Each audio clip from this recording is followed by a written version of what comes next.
Assalamualaikum warahmatullahi wabarakatuh. Baik, sebelumnya perkenalkan, saya Natsua Adita Zain dengan NRP 1520230006. Video ini akan berisikan demonstrasi untuk menjawab soal-soal UTS pemrograman IoT.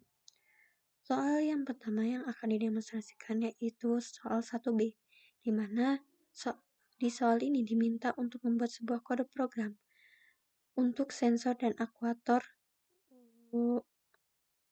proyek hidroponik, di mana ada beberapa ketentuan, yaitu pin-pin untuk DHT, LED, dan juga relay serta buzzer. Lalu ada ketentuan logika di mana lampu merah dan buzzer akan menyala saat suhu lebih besar dari 35, lampu kuning menyala saat suhu di antara 30 dan 35, serta lampu akan menyala saat suhu di bawah 35. Kita langsung aja ke kode program yang sudah dibuat. Di sini untuk kode programnya, kode program untuk microcontrollernya berisi yang pertama, inisialisasi library. Dikarenakan kita menggunakan DHT, sensor DHT ini mempunyai library yang harus dimasukkan ke kode program.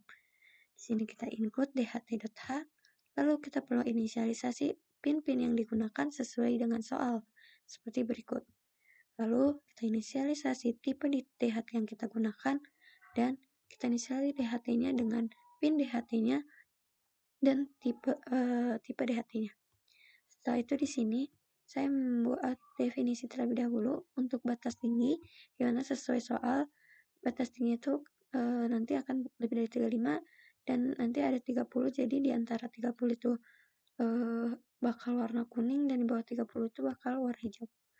Di setupnya kita perlu setup untuk bit mode-nya sebagai input atau output, mana semuanya ini modenya itu output sensor, buzzer, dan pompanya. Nah, di sini kita di setup kita inisialisasi untuk mematikan semuanya di awal. Jadi di sini kita tulis low, semua kita matikan dulu di awal, dan inisialisasi serial begin-nya kita set up, kita pakai yang bautnya 9600, dan di setup DHT-nya dinyalakan.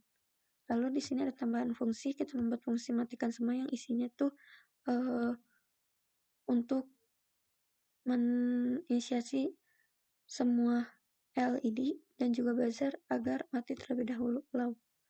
Nah, di loopnya yang pertama kita akan delay dulu biar si sensornya tuh gak terus menerus gitu, jadi ada jeda. Jadi kita tambahkan delay untuk jeda si sensornya, yaitu selama 2 detik. Nah, di sini kita buat variabel suhu yang akan menyimpan data dari DHT-nya berupa data si temperaturnya. Jadi yang di read itu temperatur, karena untuk yang di soal ini kita butuhnya tuh temperaturnya, nggak pakai humidity-nya. Jadi kita ambil buat variabel untuk ngambil buat menyimpan si temperatur yang didapat oleh si sensor DHT-nya. Nah, ini kita panggil aja fungsi yang tadi untuk memastikan semuanya mati terlebih dahulu. Nah, dia akan jadi untuk nyalanya itu sesuai logika yang diminta, di mana ketika if suhunya lebih dari batas tinggi, di mana tadi batas tingginya 35, maka kita digital bright, kita nyalakan si LED merah dan buzzernya kita high. Lalu kita print suhunya berapa dan juga statusnya apa. Lalu jika tidak memenuhi 35 ini, maka ada else if, maka dicek apakah karena bukan 35, apakah dia tuh di antara 30 batas sedang, di bawah lebih dari 30 atau kurang dari 35. Kalau iya, maka dia akan menjalankan program di bawahnya, yaitu menyalakan LED yang kuning dan memunculkan suhunya juga dan statusnya itu sedang. Nah, jika tidak memenuhi keduanya, kita cek yang terakhir, yaitu apakah suhu di bawah 30. Jika iya, maka dia akan menyalakan LED hijau. Nah, ini untuk jawaban nomor 2. Ini kode untuk 1B itu seperti ini. Next, kita lanjut ke soal demonstrasi untuk soal nomor 2A, di mana di 2A ini kita perlu di soal nomor 2 itu membuat backend yang akan menghasilkan data suhu, kelembapan, dan kecerahan dengan format JSON. Data-datanya itu ada suhu, humidity, kecerahan atau lux, dan timestamp atau waktu pembuat masuk datanya. Nah, di soal 2A ini diminta untuk memparsing data yang dihasilkan ke platform aplikasi yang sudah ditentukan gitu, mau bisa mobile, web, atau desktop. Dimana untuk yang saya pilih itu pakai website. Nah, di sini mungkin sebelum itu kita lihat dulu datanya, dimana diminta tuh datanya bakal berbentuk JSON. Jadi prosesnya itu karena ada beberapa komponen yang tidak ada, jadi saya menggunakan Wokui untuk pengambilan data sensornya di sini. Nah, si Wokui ini akan mengirimkan data berbentuk JSON, di mana datanya itu ada temperatur, humidity, kecerahan, dan siri lainnya. Nah, setelah untuk pengirimannya sendiri, ini kita menggunakan MQTT. Jadi, dari data sensor yang didapat dari Wokui ini akan dikirimkan ke MQTT. Dimana MQTT-nya di sini kita pakai kita perlu inisialisasi dulu si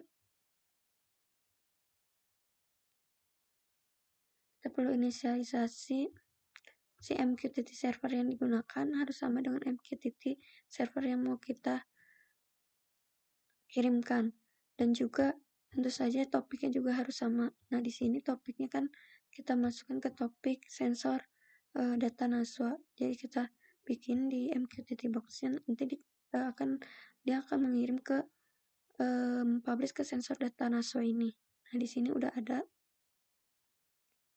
beberapa hasil pengiriman dari Wokui ke MQTT-nya. Ini untuk yang relay. Lalu setelah berhasil subscribe, si data ini akan dikirim melalui API ke servers.js yang kita udah bikin atau kode program si backend-nya. Mana di sini kita sama ambil topik yang sama, mana kita tuh di env-nya udah inisialisasi juga si server MQTT yang sama juga, jadi harus sama. Di sini kita ambil topiknya sensor data NASWA, jadi kita connect dulu MQTT-nya. Jika berhasil, kita ambil sensor data NASWA. Nah, di sini kita mengambil data JSON dari MQTT-nya yang ada di topik dan akan kita kirimkan atau kita insert ke database lokal kita. Di sini insert itu ke tabel sensor data temperatur yang isinya atribut temperatur, humidity, lux, relay, dan dimasukkan si value-value-nya. Nah, lalu untuk parsingnya sendiri, dari data JSON ini kita perlu memparsing si datanya untuk ditampilkan ke user interface atau si end usernya, di mana kode yang berperan untuk parsing itu ada di sini, di mana kita dari API backend tadi, kita yang tadi datanya masih JSON, kita parsing datanya dalam bentuk JavaScript agar bisa kita tampilkan lebih user friendly atau sesuai yang kita butuhkan saja gitu data-datanya kita parsing. Mana di sini kita buka backend-nya.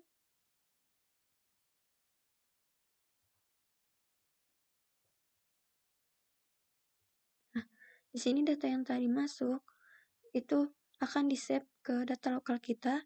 Lalu kita parsing si data ini yang masih bentuk JSON ini. Kita lihat ya di Bentar. Nah, di sini ini menjawab juga soal nomor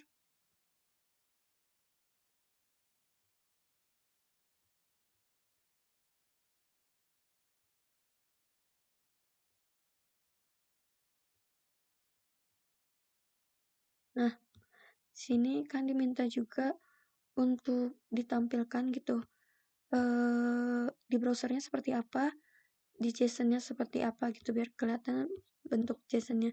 Jadi untuk di browser sendiri, setelah di-parsing di mana tadi kita ambil data sebelum di-parsingnya tuh di API latest ini, kita lihat atau yang data banyaknya di sini.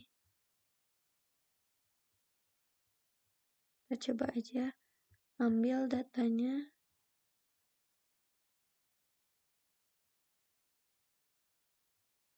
di Savage.js.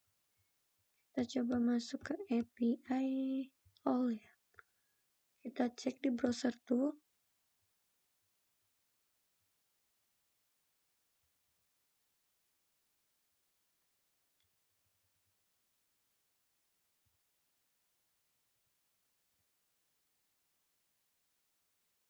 Nah, di sini yang browser dapat itu datanya kan seperti ini. Atau kalau kita coba buka di JSON-nya, bisa tuh.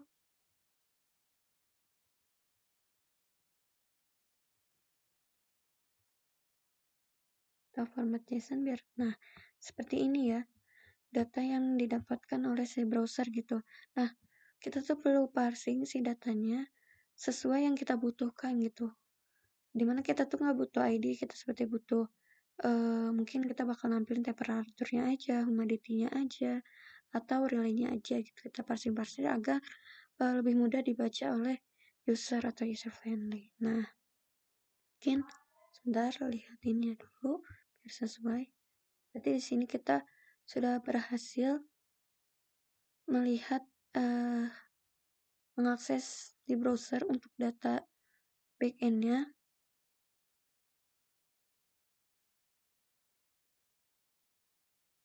Nah, di sini parsing slide ini kan belum masih diambil semua. Sini ada juga parsing di mana kita cuma mengambil data terbaru aja. Nah, di sini. Jadi kita nggak ambil si data terbaru aja gitu. Nah, setelah itu,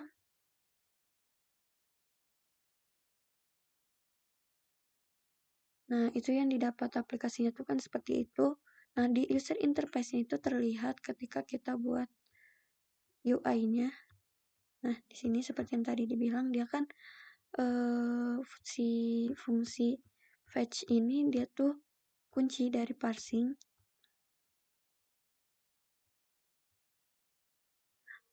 Kunci dari parsing dimana yang tadinya bentuknya JSON diubah menjadi si res.json ini kita ubah menjadi JavaScript yang mana kita bakal gunain di front end-nya seperti ini.